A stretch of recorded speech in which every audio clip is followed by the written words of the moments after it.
Bonsoir Lionel, bonsoir à toutes et à tous. On va parler de volleyball ce soir, on va parler de cyclocross, une discipline pour se salir un petit peu. Et puis on va parler de handball avec notre entraîneur Jean-Luc Legal, l'entraîneur des handballeurs de Célestat. Pas très bien en points en championnat, mais il a retrouvé ses joueurs aujourd'hui pour la reprise de l'entraînement. Puis il y a une vraie trêve, ça va permettre de bosser un petit peu. On va commencer par le cyclocross, ça se passait du côté de Lutterbach ce samedi après-midi avec un vrai temps de cyclocross. Lutterbach, c'est un cyclocross traditionnel qu'avait vu Bernard Hinault, Gilbert Duclos-Lassalle, Absalon. Vous voyez, il faut un circuit en ville, 2,5 km à peu près, du macadam, mais aussi de la boue, enfin de la terre, mais de la boue en l'occurrence, quand le temps s'y prête comme ça. Et puis, comme Lutterbach faisait son grand retour au calendrier, vous voyez des portions, on peut descendre du vélo, on peut porter le vélo quand vraiment c'est trop boueux. Puis vous allez voir, il y a des obstacles, il y a des planches.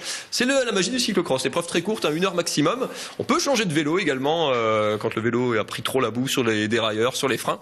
Et en ouverture, course des légendes, puisqu'il y a des grands noms qui sont passés, le coureur casque vert et maillot noir qui s'appuie un petit peu, c'est juste pour le fun, son coéquipier Adrie Van Der Poel, 9 Tours de France, ancien champion du monde de la discipline, marié pour l'anecdote à la fille de Raymond Poulidor. Le fils, évidemment, fait du vélo. Vous le voyez en tête devant Fabien Canal, le franc-comtois. C'est le Français, finalement, vice-champion de France qui va s'imposer. Bonne répétition générale pour lui avant les championnats de France de la spécialité. Ce sera ce week-end.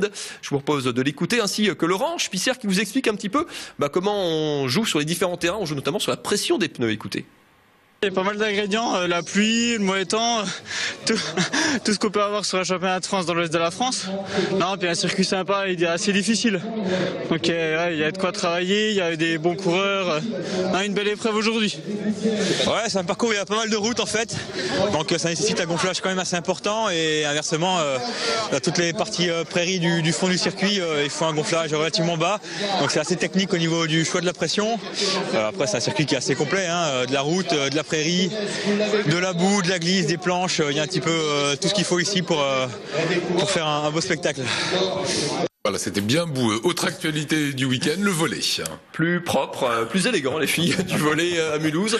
Pas de trêve du tout pour elles quasiment, puisqu'elles étaient sur le pont dès ce samedi 3 janvier. Ça s'est pas très bien passé, avec une défaite sur leur parquet du Palais des Sports. Regardez. Les Mulhousiennes avaient un peu la gueule de bois samedi soir.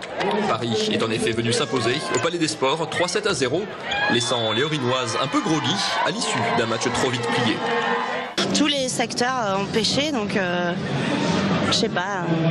Ça sera au coach de débriefer, mais là à chaud, je sais pas. Grosse déception ce soir. Je m'attendais vraiment pas à un match comme ça. Surprenant, d'autant que les Mulhousiennes démarrent bien et mènent 8-3 dans le premier set. Jusqu'au moment où Alina Albou se blesse et doit sortir. Déjà privée de sa Bulgare Petia Tsekova, la SPTT va accuser le coup.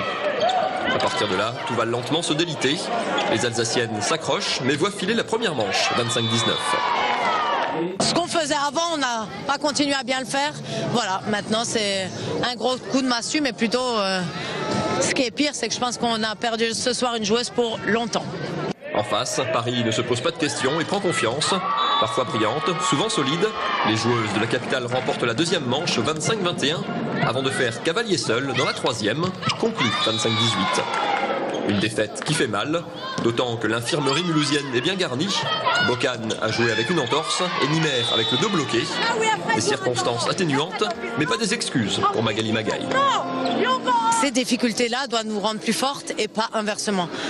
Voilà, je veux dire, là, on ne s'est pas servi de cette difficulté ou ce coup du sort. Qu'il y a une joueuse qui sorte, il faut se battre pour cette joueuse-là. Et c'est vrai que, voilà, il faut qu'on se dise de toute manière, voilà, c'est comme ça, on n'a pas le choix et ça fait partie du sport. Et voilà, maintenant, continuons à travailler et à avancer. Sanction de cette défaite, Paris et Béziers dépassent les Mulhousiennes au classement. La SPTT est désormais 6e de Ligue A à une journée de la fin des matchs allés. Et place au handball à présent avec votre invité, entraîneur de Célestat. On va parler avec Jean-Luc d'une saison difficile. Saison difficile qui, alors l'entraînement reprend aujourd'hui, le championnat, il y a un petit mois encore, ça va faire du bien Jean-Luc, ce mois d'entraînement. Célestat est relégable pour l'instant, avant, dernier du championnat, pas très loin, il y a un petit point seulement des équipes qui sont devant vous, ça veut dire qu'il y a du pain sur la planche, c'est reprise physique en ce moment pour la reprise, forcément le programme des joueurs est corsé j'imagine. Oui, corsé mais progressif surtout. Donc cette première semaine, oui, on n'est que dans le physique, la course, la musculation toute la semaine et puis on reprendra le handball à partir de la semaine prochaine. C'est la saison la plus difficile pour Célestat depuis le retour en D1 il y a 4 ans, 5 ans maintenant. Vous avez changé beaucoup de joueurs cette intersaison pour la première fois depuis 3 ans. Il y avait beaucoup de nouvelles têtes. C'est un pari risqué, en tout cas, ça a compliqué la tâche cette saison. Oui, c'était un peu une obligation aussi parce qu'on avait une équipe qui était un peu vieillissante, donc il fallait la renouveler. Donc ça a mis un petit peu plus de temps que prévu, et puis surtout on a eu des blessures de longue durée, de très longue durée, qui nous ont vraiment handicapés pour mettre notre jeu en place. On a été capable de bien jouer, mais seulement par moment. Heureusement, on a bien fini cette phase aller. Enfin, plutôt c'était le premier match retour. Mais voilà, on commence à trouver vraiment notre rythme et surtout de la régularité. C'est ce que disait Mathieu tout à l'heure, c'est le seul sport où il y a une vraie trêve hivernale. Ça va vous permettre de quoi? De resserrer les boulons, de changer de stratégie pour la suite?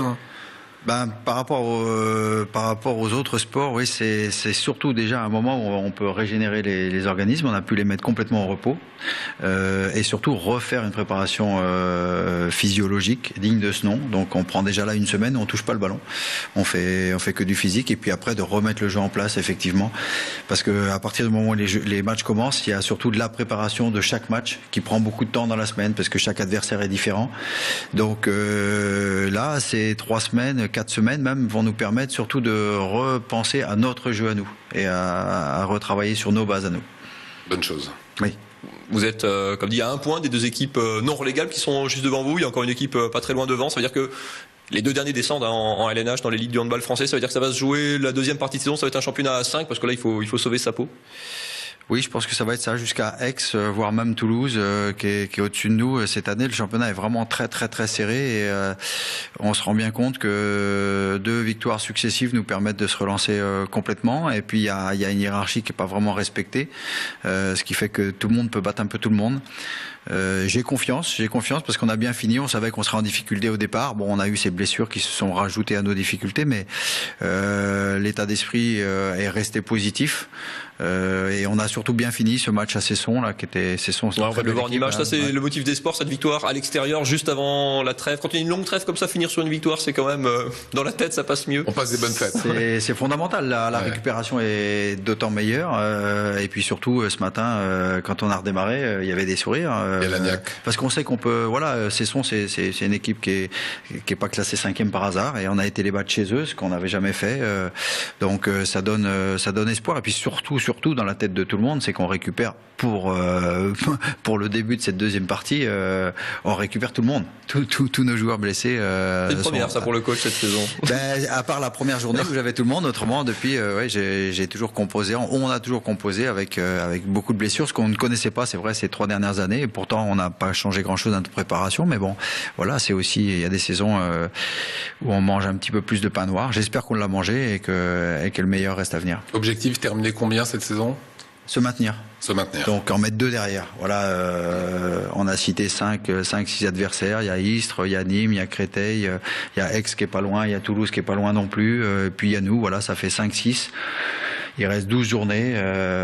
Sur les 12 journées, gagner 5 matchs, 6 matchs, pourquoi pas mieux, hein, mais voilà, et on aura rempli notre objectif. Voilà. Merci à vous. Il nous reste peu de temps. Un tout petit mot sur le match mercredi, parce qu'on va vous retrouver sur notre antenne. Retour des aventures de la SIG en Coupe d'Europe, acte 2 de l'Eurocoupe. La SIG qui reçoit Kazan mercredi soir, 20h au Rhenus, 22h en différé sur Alsace 20, qui vous proposera toute la campagne en direct à l'extérieur. Toute la campagne de cet acte 2, un groupe de 4 avec Kazan, les Russes, une grosse équipe reversée d'Euroleague, avec Saint-Pétersbourg également, et puis les Tchèques de Nimburg, SIG et Kazan, peut-être les 2 favoris qui s'affrontent donc dès ce mercredi soir au Rhenus. Voilà.